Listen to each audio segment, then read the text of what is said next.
ఇక్కడ పాయింట్ చాలా చాలా చాలా మనం అందరం గమనించాల్సిన పాయింట్, అబ్బాయిలు ఎస్పెషల్లీ గమనించాల్సిన పాయింట్ గుర్తుపెట్టుకోండి. మస్తాన్ సాయి పౌరాశ్రమంలో ఏదో డ్రగ్స్ చేస్తున్నాడని ఒక కేసు ఉండొచ్చు, అది కూడా పెడ్లర్ కాదు, ఏదో కన్జ్యూమ్ చేసి. అది కూడా ఇప్పుడు ఈ ఉనిత్ రెడ్డి అనేవాడు ఈఎంఐకి అలవాటు చేస్తే ఈఎంఐ మస్తాన్ రెడ్డికి ఏదో ఒక మూమెంట్ లో అలవాటు చేసింది అనేది మనకు అర్థమవుతుంది. అయితే సరే అలవాటు చేసింది, తర్వాత ఏదో అయింది. పాయింట్ ఏంటంటే వీళ్ళిద్దరు డ్రగ్స్ తీసుకొని కొట్టుకున్నారు, లేకపోతే ఈఎంఐ బూతులు మామూలుగా కాదు, ఆయన అది కూడా ఒప్పుకున్నారు సభాముఖంగా. వాళ్ళు బూతులు వీళ్ళకి నార్మల్ పచ్చి బూతులు మాట్లాడుకుంటుంటారు. ఇలా పచ్చి బూతులు మాట్లాడుకున్నప్పుడు ఆ అబ్బాయిని ఏదో వాళ్ళ అమ్మను ఏదో తిట్టుంటే మరి అమ్మని తిట్టే ఎవరికైనా కోపం రాదండి? వేరే వాళ్ళ అమ్మని తిడితేనే మనకు కోపం వస్తుంది, సొంతగా వాళ్ళ అమ్మని తిడితే కోపం రాదా? అలా ఏదో మూమెంట్లో కోపం వచ్చి ఉంటుంది, కొట్టుంటాడు, ఈఎంఐ తిరగబడి ఉంటుంది, 4 కొట్టుకున్నారు, అయ్యింది. నన్నే కొడతావా, నేనేంటో చూపిస్తా, మహిళా పవర్ అంటే ఏంటో చూపిస్తా. మహిళకి చట్టంలో ఉన్న వెసులుబాట్లు యూజ్ చేసుకొని పోయి ఆ అబ్బాయి మీద రేపు ఇవన్నీ పెట్టింది. కట్ చేస్తే ఆ అబ్బాయి, నేను కనుక్కుంటే తెలిసింది ఏంటంటే అబ్బాయి ఒక ఐఐటి గ్రాడ్యుయేట్. ఐఐటి మామూలు చోట మోట ఇంజనీర్, ఐఐటి గ్రాడ్యుయేట్. అతను ఒక ఫర్మ్ పెట్టుకొని ఏదో సాఫ్ట్వేర్ చేస్తున్నట్టున్నాడు. అంత ఉండి సరే ఏదో కక్కుర్తిపడ్డాడో లేకపోతే ఏదో ఈ అమ్మాయితో పరిచయం డ్రగ్ ఏదో, బట్ అది వేరే కేసు. కానీ ఈ కేసు చూడండి, క్లియర్ కట్గా ఆ అమ్మాయి సభాముఖం అవుతుంది, నేను ఏదో చిన్న గొడవ కొట్టుకున్నది, దాన్ని పెద్దది చేయాలి అని చెప్పి ఈ 376 ఇవన్నీ పట్టాలి. మళ్ళీ అక్కడ దానికి కూడా కవరింగ్, ఇది నా రైటింగ్ కాదు, ఇదిగో వెడ్డింగ్ కార్డు, ఇదిగో మా వీడియో, ఇలాంటి ఏది జరిగినా ఫైనల్ గా అబ్బాయి మీద కేసు పడింది. సంవత్సరం పాటు ఎంత మానసిక క్షోభ. ఒక అబ్బాయి మీద రేప్ కేసు పడిందంటే వాడిని ఎంత క్రూరంగా చూస్తుంది సమాజం, ఎంత క్రూరంగా చిత్రీకరిస్తుంది మీడియా. గుంటూరులో వాళ్ళ ఫ్యామిలీ తలెత్తుకోలేకపోతుంది కదా, నిజమే పాపం అబ్బాయి చేశాడని చెప్పి ఇవాళ నువ్వు వచ్చి చెప్తున్నావు ఏం లేదని. ఒక సంవత్సరం పాటు ఎక్కడ పోయావు నువ్వు? ఎంత నరకం అనుభవించుంటాడు అబ్బాయి, ఎంత నష్టం. ఆ అబ్బాయి అమెరికాకి పోవాలంటే కూడా లుక్అవుట్ నోటీస్, వెళ్ళిపోవడానికి లేదు. నేను జరిగేది ఇప్పుడు రాజ్ తరుణ్ గురించి ప్రశ్నించట్లా, ఇవాళ నేను మస్తాన్ సాయి గురించి ప్రశ్నిస్తున్నాను. మస్తాన్ సాయి జరిగినటువంటి లిటరల్లీ నువ్వు ఇవాళ వచ్చి సంవత్సరం 3 నెలల తర్వాత వచ్చి నేను చేసింది తప్పే, లేకపోతే మేము తప్పుడు కేసు పెట్టాము అని చెప్పి ఎలా ఒప్పుకుంటావు? అది కూడా మళ్ళీ ఎక్కడ మేము చేసామని చెప్పి క్లియర్గా నువ్వు సంతకం పెట్టి మళ్ళీ ఇది నాకు కాదనడానికి లేదు. ఎందుకంటే రాజ్ తరుణ్ కేసులో ఎఫ్ఐఆర్ లో రాజ్ తరుణ్ నార్సింగ్ పోలీస్ స్టేషన్ లో ఆవిడ ఇచ్చిన కంప్లైంట్ లో ఆవిడ పెట్టిన సంతకం ఈ సంతకం క్లియర్ కట్ గా మ్యాచ్ అవుతున్నాయి. ఇవి 2 పబ్లిక్ డొమైన్ లో అవైలబుల్ ఉన్నాయి, మీరు చూసుకోవచ్చు. సేమ్ సంతకం ఇక్కడ కూడా. నాకేం తెలియదు, నేను పాపం ఎరగను, నేను పెట్టలేదు. ఆవిడకి తెలుసు, ఆవిడే పెట్టింది, ఆవిడే స్టేషన్కి వెళ్ళింది, ఇవన్నీ ఆవిడ ఒప్పుకుంది. కానీ ఆ రైటింగ్ అదే రైటింగ్ నీదో కాదో అది పక్కన పెట్టాను. కేసు పెట్టావు, రాయించావేమో, నువ్వే పెట్టావు, నీ సంతకం నువ్వు పెట్టావు, నువ్వు వెళ్ళి కూర్చున్నావు. 1 సంవత్సరంన్నర పాటు ఒక అబ్బాయిని ఇంత తీవ్రంగా, ఇంత మానసిక క్షోభ, ఎంత కేసు కాదు కదా అది, ఎంత ఆర్థికంగా ఎంత నష్టపోయింటాడు ఆ అబ్బాయి. దీనితో మనకు తెలిసిందే, పోలీసులు కొంతమంది డబ్బులు కేసు తీయాలంటే. అండ్ దారుణం ఏంటంటే కనీసం ఛార్జ్ షీట్ కూడా కాలేదు ఆ కేసు. కానీ ఏమవుతుంది, మీడియాలో జరిగే రేపు జరుగుతుంది కదా అబ్బాయికి. ఇదే నేను చెప్పేది, జస్ట్ ఉన్నాయి కదా వెళ్ళి ఎఫ్ఐఆర్ పెడితే పెట్టేయండి. పోలీసులు ఎఫ్ఐఆర్ పెట్టేస్తారు, అమ్మాయి అడగగానే పెట్టేయడం, 4 ఫోటోలు, కొట్టుకున్న ఫోటోలు అవి దాన్ని పెట్టి రేపు మర్డర్ పెట్టేశారు. ఎంత నీచం అండి, ఎంత క్రూరం అండి. ఒక అబ్బాయికి ఇంత దారుణంగా అన్యాయం చేయొచ్చు అని చెప్పి ఇప్పుడు ప్రూవ్డ్ అనమాట. లాయర్ దిలీప్ శంకర్ గారితో పాటు వచ్చి మేము తప్పు చేశాం అని ఒప్పుకున్నట్టే కదా. సరే తప్పు చేయించారా, వాళ్ళు చేయించారా కాదు, మీరు ఏదైనా సరే మీ వల్ల జరిగిన దానికి ఒక అబ్బాయి 1.5 సంవత్సరం జీవితం మీరు తెచ్చివ్వగలరా? ఆ అబ్బాయి కుటుంబం పడుతున్న మానసిక క్షోభ మీరు తీర్చగలరా? ఈ వాడు వచ్చి మీరు కేసు వెనక్కి తీసుకొచ్చుకోవచ్చు. ఈ 1.5 సంవత్సరం ఎవడు తెచ్చిస్తాడు?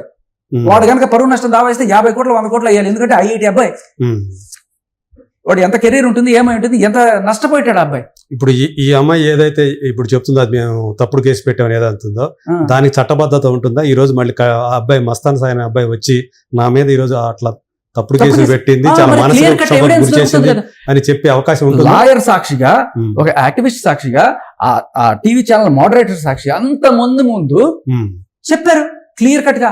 That it self is a proof. అబ్బాయికి బయటపడిపోయినట్టు అబ్బాయి. కానీ బయటపడిపోయిన సంతోషపడిపోవాల్సిన సమయం కాదు సార్. 1.5 సంవత్సరం పాటు వాడి జీవితం సంకనాకిపోయింది. ఎవడు తెచ్చిస్తాడు వాడి జీవితం? ఇదే నా పోరాటం. ఇలా ఎంతమంది అబ్బాయిల జీవితాలు సంకనాకిస్తున్నారు తెలుసా ఈ సెక్షన్లు పెట్టుకొని? ఎంతమంది అబ్బాయిలు జస్ట్ ఏదో చిన్న కూడా, నాకు చాక్లెట్ తెచ్చివ్వలేదు, నాకు బిస్కెట్ తెచ్చివ్వలేదు, లేకపోతే నాతో తన్నులు తెలియదు, నాతో తిట్లు తెలియదు, లేకపోతే నేను తిట్టినప్పుడు తిరగబడ్డావు. ఇలా చిన్న రీజన్స్ కూడా పెద్ద కేసులు పెట్టి వాళ్ళ ఈగో సాటిస్ఫాక్షన్ చేసుకోవడం కోసం మగవాళ్ళని 0.5 గాళ్ళని చేస్తున్నారు సార్. ఇది ఇవాళ మనం తిరగబడకపోతే ప్రతి ఒక్కడు కూడా ఇలాంటి సెక్షన్లు పడుతూనే ఉంటాయి. క్లియర్ కట్ గా ఇవాళ ఈయన మీద పెట్టింది, రేపు రాజధాని కేసు కూడా ఇంకోసారి ఇది తప్పుడు కేసు అండి, నా చేత వాడు పెట్టించాడు అనొచ్చు కదా. అదే నువ్వు యువర్ అన్ అడల్ట్, నువ్వు రాసిన ఏంటో చదువుకోలేవా, నీకు చదవచ్చు కదా, నువ్వు ఏం పెడుతున్నావో తెలీదా, ఒక మనిషి జీవితాన్ని నాశనం చేసింది కదా ఇది. సో ఇది విజయం. అట్లీస్ట్ వాళ్ళు సభాముఖంగా ఒప్పుకున్నారు.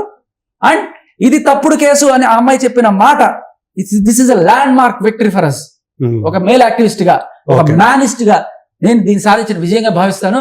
ఖచ్చితంగా దీన్ని పరిగణలోకి తీసుకొని ఇక నుంచి పోలీసు వాళ్ళు ఎవరన్నా సరే ఇలాంటి అమ్మాయిలు వచ్చి ఫాల్స్ కేసెస్ పెడుతుంటే పూర్వాపరాలు పరిశీలించకుండా ఇష్టం వచ్చినట్టు కేసులు పెట్టేస్తే తీసుకోకూడదు. సో ఇప్పుడు రాజతరుణ్ కేసులో కూడా అంత ఈజీగా ఎఫ్ఐఆర్ ఎట్లా చేస్తారు సార్, ఇవన్నీ చూడకుండా చూస్తే జరగదు కదా. ఇప్పుడు రాజతరుణ్కి ఏం జరుగుతుంది, ఫస్ట్ మనం అందరం కూడా నేను వచ్చేదాకా అందరూ మీడియా ఏం రాసేస్తారు, అయ్యో వాడు ఒక కామాంధుడు, ఒక క్రూరుడు, ఇవే కదా రాసింది పాపం. నిజంగా ఇలా తెలుస్తుంది, నిజం రివర్స్ లో ఉంది. అంటే అందరికీ అది ఒక షాకింగ్ న్యూస్. ఎందుకంటే రాజతరుణ్ గురించి తెలిసిన వాళ్ళు ఎవరైతే ఉన్నారో వాళ్ళు మామూలుగా ఆశ్చర్యపోవడం కాదు, ఒక దిగ్భ్రాంతికి గురైన సందర్భం అది. సో ఇలాంటి వాడి రాజతరుణ్ ఇలా ఎప్పుడు అనుకోలేదే, మనతో ఇప్పుడు దాకా మనకు పరిచయమైన దాంట్లో ఎప్పుడు ఈ యాంగిల్ మనకు కనిపించలేదే. చాలా మంది చెప్పిన విషయాలు ఏంటంటే అసలు లావణ్య అనే పేరు కూడా మేము అసలు వినలేదు, అతని నోటి వెంట ఎప్పుడు కూడా చెప్పినట్టుగా కూడా అని కూడా అతనితో కలిసి పనిచేసిన వాళ్ళు నా ఇంటర్వ్యూలో చెప్పినటువంటి విషయం. సో ఇది ఒక నిజంగా చెప్పాలంటే ఒక షాకింగ్ విషయం. సో ఇప్పుడు మీరు వచ్చారు, బయటకు వచ్చి చెప్తా ఉన్నారు కాబట్టి ఒకటి ఇట్లా బయటకు వస్తున్నాయి. ఇప్పుడు ఒక్కొక్కటి ఏదైనా కొంచెం టైం తీసుకుంటే నిజాలన్నీ కూడా బయటకు వస్తాయి అంటారు కదా, కాస్త వెయిట్ చేస్తే. సో అలా దీంట్లో కూడా మరి ఏం జరిగింది, ఈ ఒక్క అబ్బాయి జీవితం కాదు సార్, ఎంతమంది అబ్బాయిల జీవితాలతో ఆడుకుని ఉందో చెక్ చేయండి పోలీసులు. అదే స్టైల్లో ఇప్పుడు రాజతరుణ్ జీవితంతో కూడా ఆడుకుంటుంది కదా, చూడాలి కదా. మీరు ఇష్టం వచ్చినట్టు ఎఫ్ఐఆర్ పెట్టేస్తే ఇప్పుడు ఈ అబ్బాయికి ఎఫ్ఐఆర్ పెట్టేయడం వల్ల ఎంత లాస్ వచ్చిందో, ఇప్పుడు రాజతరుణ్ మీద పెట్టిన వల్ల ఎంత లాస్ వస్తుంది, ఎవరు కూడిస్తారు ఇది నష్టం. ఇదే నా పోరాటం అంతే. రేపు మీకు జరిగిన వస్తాను సార్, రేపు మీకు జరిగిన వస్తాను, ఎవరికి వచ్చినా నేను పోరాడతాను అంతే. ఓకే. ఇప్పుడు రాజతరుణ్ మీద ఏదైతే ఆమె పెట్టిందో ఇదంతా తప్పుడు కేసు కింద మీరు భావిస్తున్నారా? నేను ఖచ్చితంగా భావిస్తున్నాను సార్. ఎందుకంటే she has this habit of putting cases, ఒకటి కాదు రెండు కాదు, ఓకే, పెడుతూనే ఉంటుంది కేసులు పోయి. ఓకే. ఇదే అమ్మాయి ఇదే రాజతరుణ్ తీసుకెళ్లి షీ టీమ్స్ లో ఈ మస్తాన్ సాయి నాకు కావాలని చెప్పి పోరాటం చేసింది. ఇక్కడ పెట్టింటే గుంటూరులో పెట్టిన తర్వాత అక్కడ సరే టెస్ట్ ఈ ఎమ్మెల్సీ టెస్ట్ కూడా పోలా, అంటే రేపు జరిగింది అన్నావు కదా టెస్ట్ కి రామంటే టెస్ట్ కూడా పోలా. ఓకే. అక్కడ పోకుండా మళ్ళీ ఇక్కడికి వచ్చి ఇక్కడ మళ్ళీ రావాలన్నమాట. ఇక్కడ షీట్ కలిసారని చెప్పేసి మళ్ళీ అక్కడ కూడా కంప్లైంట్ ఇచ్చారని చెప్పారు. కంప్లైంట్ ఇచ్చేటప్పుడు కూడా తమాషా ఎంత చూడండి, రాజతరుణ్ పక్కన పెట్టుకొని ఇతను నా ఫ్రెండ్, ఇతను నాకు కావాలి అని. అంటే జస్ట్ ఇట్స్ లైక్ కేసులు, పోలీసు, మీడియా, ఈ మూడు పేర్లు చెప్పి మనిషిని బెదిరించి, ఎస్పెషల్లీ మగాళ్ళని బెదిరించి, కేసులు, పోలీసు, మీడియా, మహిళ, నేను మహిళ అంటే ఇంకా అది వేరే రకంగా ఉంటుందని బెదిరించి మగాళ్ళ జీవితాలతో ఆటలాడుకునే ఇటువంటి వాళ్ళకి కొద్దిమంది అంటే మనం ఆడవాళ్ళందరూ కూడా ఇలా తప్పు చేయకూడదు కాబట్టి ఇలాంటి వాళ్ళు కూడా తయారవుతున్నారు. ఇలాంటి వాళ్ళు సార్, ఇలాంటి వాళ్ళు 1% కూడా ఉండరు సార్. భారతదేశంలో 1% అంటే ఎంత, 150 కోట్లు వాళ్ళు చాలు. దీనికి జెండర్ తో పని లేదు, అటు మగాళ్ళను ఉండొచ్చు, ఇటు ఆడవాళ్ళు. ఎవరు సార్ కేసులు తీసుకునేది? బయటకు వచ్చారిస్తే ఎవరు సార్ మీడియా వచ్చేది? అది పాయింట్ అయితే అదే. చేయాలనుకుంటే చేయలేడు, ఆడవాళ్ళు చేయాలనుకుంటే ఇలా అంతే. అమ్మాయి అది కూడా చెప్పింది, నేను ఉమెన్ అని చిటికేసి మరి చెప్పింది, నా పవర్ ఏంటో చూపిస్తా. ఓకే. ఆ అమ్మాయి తంతుంది. ఆమె తరపు లాయర్ ఏదో ఒక వీడియో తీసుకొచ్చి బయట పెట్టారు, దాంట్లో రాజతరుణ్ మాట్లాడిన మాటల్ని, అతను ఎంత దారుణమైనటువంటి మాటలు మాట్లాడారు. దట్ ఈస్ వాళ్ళు ఒక డ్రామా ఏదో ప్లే చేసుకుంటున్నారు. అది బూతుల డ్రామా కావచ్చు, వాళ్ళు బూతుల పాటలు పాడుకుంటారు, బూతుల డ్రామాలు కావచ్చు. మీరు దాంట్లో క్లియర్ గా గమనిస్తే ఆ అమ్మాయి ఆన్ ద స్పాట్ హీ ఏమవుతుంది అంటే మహానటి కావాలని ఆవిడ కోరిక అనుకుంటా బేసికల్లీ. అలా ఆవిడ నటు ఏమవుతుంది, కాసేపు ఏడుస్తుంది, కాసేపు నవ్వుతుంది, ఇలా చేస్తుంది. పర్ఫార్మెన్స్ స్పీక్స్ అని కూడా అంటున్నారు. మరి ఇప్పుడు మీరు కూడా అర్థం చేసుకోవాల్సింది అదే. మళ్ళీ ఏదో ఆడిషన్ అనే మాట వినపడతా ఉంది. అక్కడ ఏదైతే వాళ్ళ గొడవ అనుకోవడానికి లేదు, అది దట్స్ ఎన్ ఆడిషన్. అది ఆయన ఎందుకు చూపించారంటే, ఒకటి వీళ్ళ ముగ్గురు మంచి స్నేహితులే, అండ్ ఇంకొకటి ఏంటంటే వీళ్ళకి బూతులు కామనే అనేది ఆయన ఎస్టాబ్లిష్ చేయాలనుకున్న లైన్. ఓకే. అది ఎందుకంటే నేను ఆవిడ బూతులు ప్రపంచానికి వినిపిస్తున్నానని, లేదంటే ఆయన తిడతాడు ఈవిడ తిడుతుంది అని చెప్పి. ఆయన తిడతాడు ఈవిడ తిడతాడు, బూతులు మాట్లాడడంలో నేను ఇప్పుడు కొన్ని చెప్తాను, MG VP ఇలాంటివన్నీ మాట్లాడుకుంటారు, LK ఇట్లాంటివి మాట్లాడడం సరే కొంతవరకు కొంతమంది చేస్తుంటారు. కానీ లిటరల్ గా నువ్వు మీ అమ్మతో పడుకున్నావా, I'm sure you must have sleep with your mother అంది. అది మనిషా పశువా? అది చెప్పు తీసి కొట్టదట్టాడు వాళ్ళు సమాజంలో. కూర్చోబెట్టి ఇంటర్వ్యూలు చేస్తారా మీరు? అడగరా ఎవరు? రేటింగ్లు వస్తాయా లేకపోతే ఇంకోటో కాంట్రవర్సీయో రాస్తారని ఏదో రోజు చేస్తాడని చెప్పి వినండి సార్, నేను మీకు వినిపిస్తా. చెప్పు తీసి కొట్టాలి ఇట్లాంటి మాటలు మాట్లాడి. ఎవరైనా సరే అమ్మాయి కదా సార్, నా అమ్మైనా మీ అమ్మైనా రాస్తున్న వాళ్ళ అమ్మైనా అమ్మాయి. ఏదో కోపంలో LK అన్నాను అన్న కూడా కాదు, literally I'm sure you must have slept with your mother. అంతేకాదు ఆవిడతో ఎంతమంది సంసారం చేస్తే పుట్టేవరా అని. నీచమైన మాట సార్ అది. ఇది ఎవరు కూడా అంటే